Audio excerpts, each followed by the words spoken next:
Hi hello welcome to Tamil Nimi creations. இன்றைக்கி நம்ம வீடியோவில் கேரளா ஸ்பெஷல் கடலை கறி எப்படி பண்ணுறதுன்னு பார்க்கலாங்க. ரொம்ப சிம்பிளாக இது பண்ணிடலாம், ரொம்ப டேஸ்ட்டாக இருக்கும். இந்த கடலைக்கறி வந்து புட்டு கூட சாப்பிட்லாம், அது இல்லாமல் சப்பாத்தி, பூரி இந்த மாதிரி எது கூடயும் இந்த கடலை கிரேவி வந்து ரொம்ப டேஸ்ட்டாக இருக்கும். கடலைக்கறி அப்படின்னு சொல்லி ரொம்ப ஃபேமஸாக சொல்லுவாங்க. இது ரொம்ப சிம்பிளாக பண்ணக்கூடியது தாங்க. இது எப்படி பண்ணலான்றது இந்த வீடியோவில் பார்க்கலாம். கருப்பு கொண்டக்கடலை இல்லைனா வெள்ளை கொண்டக்கடலை எது வேணாலும் எடுத்துக்கலாங்க. எது எடுத்தாலும் ஒரு 7-8 மணி நேரம் நல்லா ஊற வச்சுருங்க. நைட்டு ஊற வச்சிங்க அப்படின்னா காலையில் நீங்கள் பண்ணுறதுக்கு சரியாக இருக்கும். இப்போ நான் வந்து கருப்பு கொண்டக்கடலை எடுத்திருக்கேங்க. இது நல்லா ஊறிடுச்சு. இதை ஊற வைக்கும் போதே நல்லா கழுவிட்டு தேவையான அளவு தண்ணி போட்டு ஊற வச்சிட்டிங்க அப்படின்னா அந்த தண்ணியிலே நம்ம வந்து இதை வேக வச்சிடலாம். நான் இப்போ குக்கரில் சேர்த்து கொஞ்சமாக உப்பு போட்டு இதை வந்து ஒரு 4 விசில் விட்டு எடுத்துக்கிறேங்க. ரொம்ப குழைய வேகக்கூடாது, அதே நேரத்தில் கொஞ்சம் அழுத்தமாகவும் இருக்கக்கூடாது. நல்லா வேக வச்சு எடுத்து ஆற வச்சுருங்க.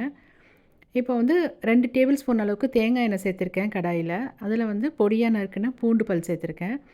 பூண்டு நல்லா வதங்கட்டுங்க. இது வந்து கேரளாவில் ட்ரெடிஷ்னலாக செய்கிற அதே ரெசிபி தான். நம்ம கொஞ்சம் மாற்றி செய்கிற மாதிரி இந்த நம்ம ஊர் பக்கம் கொஞ்சம் மாற்றுறாங்க. ஆனால் நான் வந்து அதை அப்படியே தான் செஞ்சுருக்கேன் தேங்காய் பால் சேர்த்து. பூண்டு நல்லா வதங்கின உடனே ஒரு பெரிய வெங்காயத்தை நல்லா பொடி பொடியாக நறுக்கி அதையும் போட்டு நல்லா வதக்கிடுங்க. இது வந்து முழுசாக வந்து தேங்காய் எண்ணெயிலே செய்யுங்க, அப்போ தான் அந்த டேஸ்ட் அப்படியே கிடைக்கும். வெங்காயம் நல்லா வதங்கட்டும். நம்ம ஸ்டவ்வோடைய ஹீட்டை வந்து மீடியமாக வச்சுக்கலாம். கொஞ்சமாக கருவேப்பிலை சேர்த்துக்கோங்க. கருவேப்பிலையும் போட்டு நல்லா வதங்கினதுக்கப்புறம் ஒரு தக்காளியை நல்லா பொடியாக நறுக்கி தக்காளியையும் இது கூட சேர்த்து வதக்கிக்கோங்க.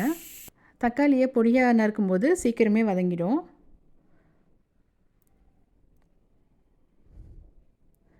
இதுக்கு கொஞ்சம் எண்ணெய் கொஞ்சம் கூடுதலாக தாங்க தேவைப்படும். கொஞ்சமாக வந்து தேங்காய் எண்ணெய் சேர்த்துக்கோங்க. ஏன்னா மசாலாலாம் நம்ம வந்து எண்ணெயில் தான் வதக்க போகிறோம். இது வதங்கிட்டு இருக்கும்போதே என்னென்ன மசாலா தேவைன்னு பார்த்துடலாம். 1/4 டீஸ்பூன் மஞ்சள் தூள், சோம்புத்தூள் 1/4 டீஸ்பூன், 1.5 ஸ்பூன் அளவுக்கு மல்லித்தூள், கரம் மசாலா கொஞ்சமாக, அப்புறம் 1.5 ஸ்பூன் அளவுக்கு மிளகாய்த்தூள். இவ்வளோ தாங்க மசாலா தேவை. இது எல்லாத்தையும் ஒன்றாவே எடுத்து நம்ம வதங்கிட்டுருக்கிற வெங்காயம் தக்காளி கூட சேர்த்துக்கலாம். ஒன்று ஒன்றா சேர்க்கும்போது மசாலா வந்து கரிஞ்சிரும், அதனால் நம்ம எல்லாத்தையும் ஒன்றாவே சேர்த்துக்கலாம். இப்போ வந்து நீங்கள் நல்லா வந்து எண்ணெயோடு சேர்த்து வெங்காயம் தக்காளியோடு இந்த மசாலாவையும் நல்லா வதக்கி விட்டுக்கோங்க. மசாலாவில் இருக்கிற பச்சை வாசனை போகிற அளவுக்கு ஒரு 2 நிமிஷம் வதக்குனிங்கன்னா போதும். இப்போது இந்த கிரேவிக்கு தேவையான அளவு உப்பு போட்டுக்கணும். நம்ம ஏற்கனவே கொண்டக்கடலை வேக வைக்கும் போது கொஞ்சமாக உப்பு சேர்த்துருக்கோம். இப்போது ஒரு 1/2 டீஸ்பூன் அளவுக்கு உப்பு சேர்த்திங்க அப்படின்னா சரியாக இருக்கும். வேணும்னா அப்புறம் பார்த்துக்கிட்டு போட்டுக்கலாம்.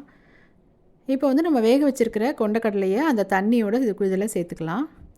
அதுக்கு தான் தண்ணி வந்து நம்ம அளவாக வந்து வேக வைக்கும் போது ஊற்றணும் அப்படின்றது. ஏன்னா வந்து ரொம்ப தண்ணி இருந்துச்சு அப்படின்னா சத்துக்கள்லாம் அதில் வேஸ்ட்டாக போயிடும். இந்த அளவுக்கு கொஞ்சம் தண்ணி வந்து கம்மியாக இருக்கும் போது அப்படியே சேர்த்துக்கலாம். நம்ம கொஞ்சம் கிளறி விட்டுட்டு தேவையான அளவு தண்ணி கொஞ்சம் சேர்த்துக்கலாம். நமக்கு கிரேவி எந்த அளவுக்கு தேவையோ அப்போ கொஞ்சமாக சேர்த்துக்கலாம். ரொம்ப ஊற்றிட வேண்டாம். இது வந்து கொஞ்சம் வந்து ரொம்ப தண்ணியாகவோ இல்லை வந்து ரொம்ப கெட்டியாகவோ இல்லாமல் தான் இருக்கும். குருமா அளவுக்கு கெட்டியாக இருக்காது, கொஞ்சம் வந்து தண்ணியாக தான் இருக்கும். இப்போ நல்லா மூடி வச்சுருவோம். அந்த பச்சை வாசனையெல்லாம் போய் மசாலாவோட பச்சை வாசனை போய் அந்த கிரேவி கூட நல்லா எல்லாம் சேர்ந்து வரும். இப்போ கொண்டக்கடலை இந்த மசாலா எல்லாம் போட்டது எல்லாமே வந்து நல்லா கொதித்து வந்துருச்சு. இப்போ வந்து ஒரு மூடி தேங்காவை திருவி அதில் வந்து பால் எடுத்து வச்சுக்கோங்க. 1 கப் அளவுக்கு தேங்காய் பால் இருக்க மாதிரி. தேங்காய் பால் சேர்த்துட்டு ஒரு 2 நிமிஷம் கொதிக்க வச்சிங்கன்னா போதும். அதுவும் மீடியம் ஹீட்டில், ரொம்ப ஹீட் வைக்க வேண்டாம். மீடியம் ஹீட்டில் 2 நிமிஷம் கொதிச்சிச்சின்னா இந்த கிரேவி வந்து ரெடி ஆயிருங்க. அவ்வளோதாங்க, தேங்காய் பால் சேர்த்தாச்சு. இப்போ வந்து நீங்கள் உப்பு பார்த்துக்கலாம். உப்பு கம்மியாக இருந்துச்சுன்னா சேர்த்துக்கோங்க. மூடி போட்டு 2 நிமிஷம் நல்லா ஒரு மீடியம் ஹீட்டில் நல்லா கொதிக்க வைங்க.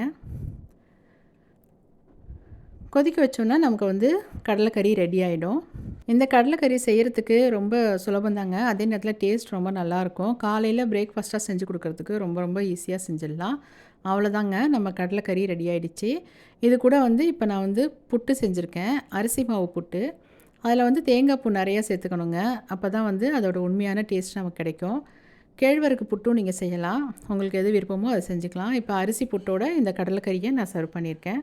நீங்களும் இந்த ரெசிபியை ட்ரை பண்ணி பாருங்கள். உங்களுக்கு இந்த வீடியோ பிடிச்சிருந்துச்சுன்னா லைக் பண்ணுங்கள், ஷேர் பண்ணுங்கள். தமிழ் நிமி கிரியேஷன்ஸ் சேனலை சப்ஸ்கிரைப் பண்ணுங்கள். தேங்க்யூ.